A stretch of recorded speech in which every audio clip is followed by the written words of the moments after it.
प्रिय विद्यार्थियों, नमस्ते। आज हम लेके आए हैं कक्षा 6 की पुस्तक मल्हार, जो कि हिंदी विषय की पाठ्यपुस्तक है।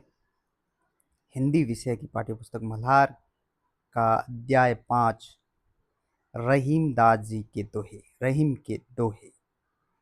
रहीम दास जी जो भक्ति काल के बड़े ही माने हुए कवि थे। उनके कुछ दोहे बड़े ही सार गर्भित, जीवन में काम आने वाले, जीवन की विभिन्न परिस्थितियों के अनुकूल गागर में सागर भरने वाले ये दोहे, और इनके भावार्थ, शब्दार्थ, सरलार्थ सबको हम समझेंगे। तो आइए बिना वक्त गंवाए शुरू करते हैं रहीम दास जी के ये दोहे। पहला दोहा है, रहीमन देख देखी बड़ेन को लगू न दीजिए डारी। रहीम दास जी कहते हैं कि जब आपको जीवन में कुछ बड़ा मिल जाए, बड़ी चीज मिल जाए, या बड़े व्यक्ति से दोस्ती हो जाए, तो छोटे दोस्त को, छोटी वस्तु को कभी भी त्यागना नहीं चाहिए। जहां काम आवे सुई, कहा करे तलवारी। जहां सुई काम आती है, मान लीजिए कोई कपड़ा आपका फट गया है, तो उसको आप सुई से सिल पाएंगे, तलवार से उसका टांका नहीं ले पाएंगे। छोटे की अपनी जगह और बड़े की अपनी जगह वैल्यू होती है, मूल्य होता है। तो हमें जब कोई बड़ी चीज मिल जाए या बड़े व्यक्ति से दोस्ती हो जाए, तो छोटी वस्तु या छोटे व्यक्ति को कभी भी त्यागना नहीं चाहिए। सबका अपना अपना महत्व होता है। जहाँ छोटी वस्तु काम आती है, वहाँ बड़ी कुछ भी नहीं कर सकती, और जहाँ बड़े की जरूरत होती है, वहाँ छोटा काम नहीं होता। इसलिए हमें दोनों को साथ लेकर चलना चाहिए, दोनों की बराबर कदर करनी चाहिए। दूसरा दोहा है, तरुवर फल नहीं खात है। तरुवर यानी वृक्ष। वृक्ष अपना फल स्वयं नहीं खाता है। पेड़ कभी भी अपने फलों को स्वयं उपभोग नहीं करता है। सरवर पिए ही न पान। और सरवर यानी तालाब। तालाब कभी भी अपना पानी स्वयं नहीं पीता है। कही रहीम प्रकाश हित, संपत्ति संशयी सुजान।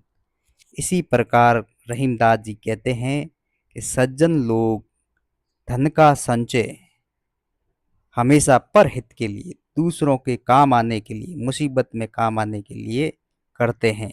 पेड़ अपना फल स्वयं नहीं खाते, तालाब अपना पानी स्वयं नहीं पीते। इसी प्रकार सज्जन और महान लोग कभी भी स्वयं के लिए धन का संचय नहीं करते। वे परोपकार के लिए धन का संचय करते हैं और विपरीत परिस्थितियों में दूसरों के काम आते हैं। अगला दोहा है, रईमन धागा प्रेम का। मत तोड़ो चिटकाए, टूटे से फिर ना मिले, मिले गांठ पड़ी जाए। रहीमदास जी कहते हैं, प्रेम स्नेह प्रीत का धागा कभी भी तोड़ना नहीं चाहिए। अगर तोड़ दोगे तो फिर वो प्रेम का धागा वापस मिलेगा नहीं, और अगर मिल भी गया तो बीच में गांठ पड़ जाएगी। तो हमें हमेशा प्रेम के धागे को निरंतर बनाए रखना चाहिए, कभी भी उसमें किसी भी प्रकार की गांठ न पड़ने पाए, इसका विशेष ध्यान रखना चाहिए। अगला दुआ है, रहीमन पानी राखिए, बिनु पानी सब सून। पानी गए न उबरे, मोती मानुष सून। रहीमदास जी कहते हैं, हमें जीवन में हमेशा पानी का बहुत ख्याल रखना चाहिए। पानी का अर्थ यहाँ अलग अलग संदर्भ में अलग अलग है। बिनु पानी सब सून, और बिना पानी के सब कुछ सूना है, कुछ भी नहीं है। पानी गए न उबरे मोती। मोती के संदर्भ में पानी का अर्थ है चमक। अगर चमक चली जाए तो मोती का महत्व बिल्कुल भी नहीं। मानुष मनुष्य, अगर मान सम्मान इज्जत विनम्रता चली जाए तो मनुष्य का कोई महत्व नहीं है। चून चून यानी आटा, और बिना पानी के आटे की कोई वैल्यू नहीं है, क्योंकि बिना पानी के आटे को आप गूंद ही नहीं सकते, उससे रोटी नहीं बना सकते। इसलिए हमेशा जीवन में मान सम्मान चमक बनाए रखना चाहिए, विनम्रता बनाए रखना चाहिए, जिससे हमारा जीवन निरंतर चलता रहे। अगला दुआ है, रहीमन विपदाऊ भली जो थोड़े दिन होए, हित अहन अनहित या जगत में जानी परत सब कोय। रहीम दास जी कहते हैं, विपदा का महत्व भी थोड़े दिन के लिए होता है। जीवन में विपदा या मुश्किल परिस्थिति, कठिन परिस्थिति, विपरीत परिस्थितियां भी थोड़े दिन के लिए आनी चाहिए। इससे हमें संसार का असली अनुभव होता है। इस संसार में कौन अपना मित्र है, कौन अपना शत्रु है, कौन ढोंगी है जो मित्रता का ढोंग तो कर रहा है लेकिन वास्तव में हमारे काम नहीं आता है। विपरीत परिस्थिति में ही हमें इसका ज्ञान होता है कि वास्तविक मित्र अपना कौन है और कौन सिर्फ दिखावा कर रहा है। अगला दुआ है, रहीमन जीवा बावरी कही गई सर्ग पाताल, आपू तो कही भीतर रही जूती खात कपाल। रहीम दास जी कहते हैं, हमारी जीवा यानी जीभ बड़ी बावरी है, पगलाई हुई है, पागल सी है। कही गई सर्ग पताल, वो अपने कहने से हमें स्वर्ग लोक में भी यानी सुख के दिनों में भी पहुंचा सकती है, पताल यानी नरक जैसे दुख में भी पहुंचा सकती है। जीवा बड़ी बावरी है, जीभ है बड़ी पगली सी है। वो चाहे तो हमें स्वर्ग में पहुंचा दे, चाहे तो नरक जैसी परिस्थितियों में ले जाए। आपू तो कहीं भीतर रही, आपू यानी जीभ, जीभ तो कहकर मुंह के अंदर चली जाती है। जूती खाद कपाल, और जूती है जो हमारे सिर को खानी पड़ती है। अगर जीभ कुछ ऐसा बुरा किसी को कह दे तो सामने वाले को गुस्सा आ जाए तो वो जूती भी मार सकता है, और जीभ अगर कुछ मीठा बोल दे तो सारा संसार अपना कर ले। तो अपनी वाणी पर हमेशा नियंत्रण रखना चाहिए। ये वाणी है जो सबको जीत भी सकती है और सबको हार भी सकती है। अगला दुआ है, कही रहीम संपत्ति सगे बनत बहुत बहु रीत, विपत्ति कसोटी जे कसे ते ही साचे मीत।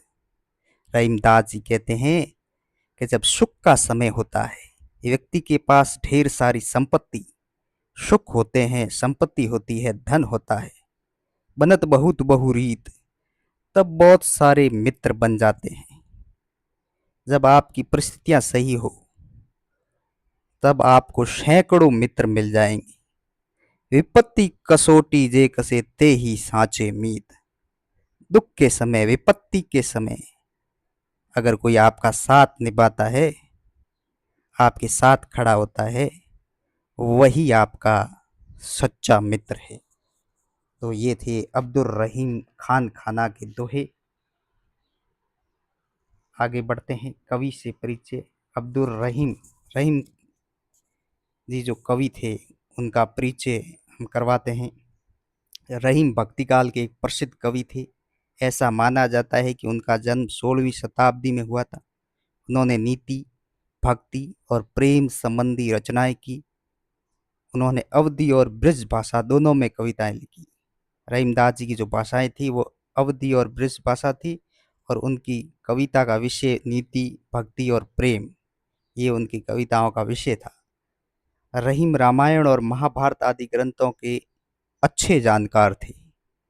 जो रामायण और महाभारत महाकाव्य है, उनकी गहनता से रहीमदास जी जानकारी रखते थे, उनके अच्छे जानकार थे। उनकी मृत्यु 17वीं शताब्दी में हुई थी।